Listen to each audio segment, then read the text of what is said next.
निरीक्षण के दौरान देवरा लोधा के घृणी से छेड़छाड़, हिरासत में लिए गए जवानों को दिए गए हथियार पहले ही छीन लिया गया है। घटाल के तृणमूल उम्मीदवार देव के द्वारा घटाल नंबर 129 रक्षापुर बूथ लोधा श्रद्धा के घृणी से छेड़छाड़ के आरोप में घटना से इलाके में सनसनी फैल गई है। सूत्रों के मुताबिक इलाके में हाईकमांड ने पहले ही सिपाही को गिरफ्तार कर लिया है और उसके हथियार भी जब्त कर लिए हैं। দেখতেই পাচ্ছি যে মানুষ এভাবে বেরিয়েছে, সকালে তো মহিলাদেরকে ভোট করতেই যায়, তখন আমরা আবার পুলিশকে পাঠাই আনি 3-4 এবং আজকে যেখানে আমরা গেলাম সকালে সেখানে আমি যাওয়ার পরে বা পুলিশ প্রশাসন অ্যাক্টিভ হলো, তারপরে সব মহিলাদেরকে বাড়ি থেকে ডাকা হলো, অ্যান্ড দেন এখন ভোটটা হচ্ছে।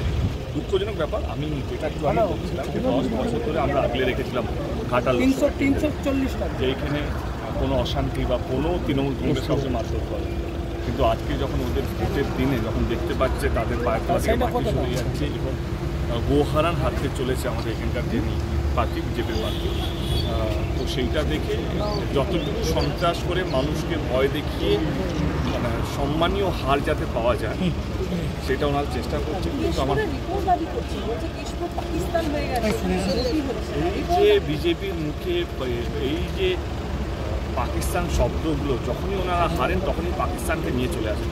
ওনাদের প্রধানমন্ত্রী থেকে আরম্ভ করে আজকে কাউন্সিলের যে স্বপ্ন দেখছে সাংসদ হওয়ার, তিনি যখনই এদের কাছে যখন হারার পুরো দরজা খোলা তখনই পাকিস্তান মানিয়ে একটা পাকিস্তানে মানে হিন্দু ভোটগুলোকে টানার চেষ্টা করছে, কি হিন্দুদেরকে আমি সমস্ত মানুষদের ডক্টর বিজেপিকে ভোট দিন, আমি কোনো অসুবিধা নেই, কিন্তু এই একটা কারণে এই যে কথাবার্তা হিন্দুত্ব মন্দির পাকিস্তান এই শব্দের জন্য দেবে না, নাহলে আমাদের দেশটা অনেক।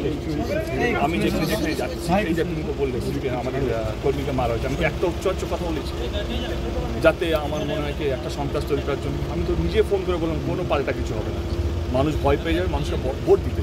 এবং আমি আজকে সব কটা বিজেপি দিতে গেছি, যেখানে বিজেপি খুব স্ট্রং হয়ে আছে, একটা বিক্ষোভ করেছিল তার সকাল থেকে আমার সঙ্গে যাচ্ছে এবং প্রথম আমি জামা প্যান্ট কেচে দিয়ে মিলতে গেছিলাম, সেখানে তার আছে আমাদের। কোনখানে ওটা? ওই যে বেড়ার এই পাশে স্কুলে না, স্কুলের ভিতরে যাইনি, বেড়ার এই পাশে তারটা আছে, মানে যেখানে ভোট হচ্ছে তার পিছনে। এই যে সাইডে জমিনের ধারে। আচ্ছা, ওখানে মিলতে গেছিলাম, একটা পুলিশ আসে আমাকে জিজ্ঞাসা করতেছে, বলে তোমাদের বাড়িতে কি চেয়ার আছে? আমলি না, বলে তাহলে টুল, আমলি না।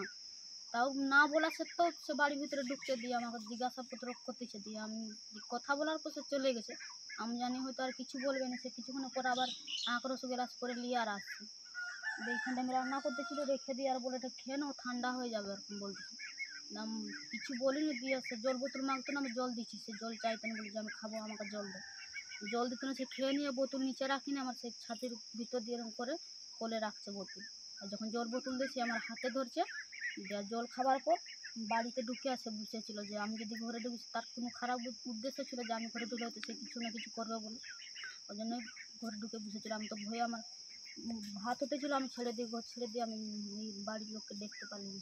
বাড়িতে কেউ ছিল না তখন? না। কজন ছিল সিআরপিএফ? একলাই ছিল। একলাই এসেছিল?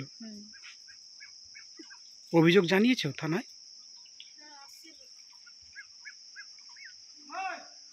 আপনার নাম? পূজা গুপ্তা। বাড়ি?